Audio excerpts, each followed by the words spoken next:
Stage is set for the memorial service for rap artist Nipsey Hussle.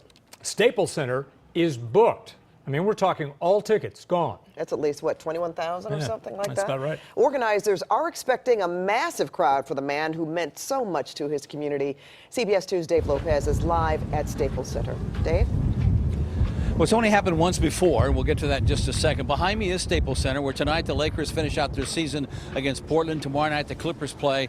And then on Thursday at 10 o'clock in the morning, they're saying 10 o'clock sharp, the doors will open at 8 o'clock, will be a service for a man who many in this town considered a giant and a hero.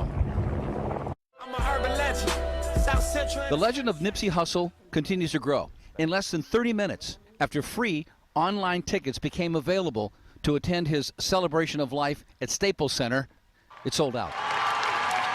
Only once before has Staples Center been a site for a funeral service. July 2009, Michael Jackson. Nipsey Hussle will now be the second. He provided a glimmer of hope to those kids that you can be a business owner, you can be a successful rapper, you don't have to go down this road of violence and gang life. Lauren Noriega is an attorney who served with Hussle on an advisory board of a nonprofit group called Unlock Tomorrow. Their goal? Help young people who just got out of prison get their life straightened out. It's not something that he went around bragging and boasting about. This is something that, these are things that he really believed in. And so I think that all of that is coming to light, and on a bigger scale, people are realizing what a huge effect he had on his community. At the site where he was killed, Crenshaw and Slauson, a site that he admitted as a teenager he roamed as a gang member and then eventually bought the property, the memorial continues to grow and people continue to flock to the scene. Just like everybody just coming here from everywhere. I know somebody that drove from Minnesota down here. Are you surprised that it just keeps going? It keeps going. It needs to keep going. The family announced that after the celebration of life, there will be a long procession, some 20 to 25 miles, through the streets of South LA, places that were important to him. Along the way, they will pass by the Marathon store, the place that he owned and the place where he was killed.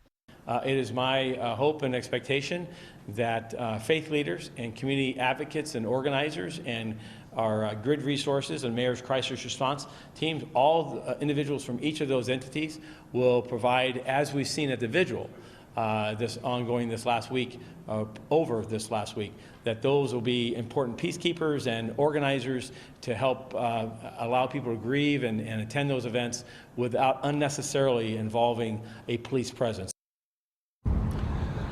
We are expecting from the family some type of announcement, and from Staples as well, as to what this celebration of life will entail, just how long it will last, and exactly the route that this procession will take. All of that should come out either later tonight or sometime tomorrow. Again, it is very important to realize if you do not have that special ticket that you got online, the authorities are saying please don't even come anywhere near Staples. You're not going to be able to get in.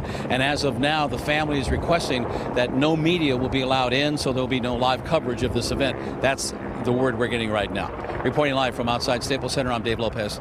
Back to you in the studio. Dave, thanks for the update.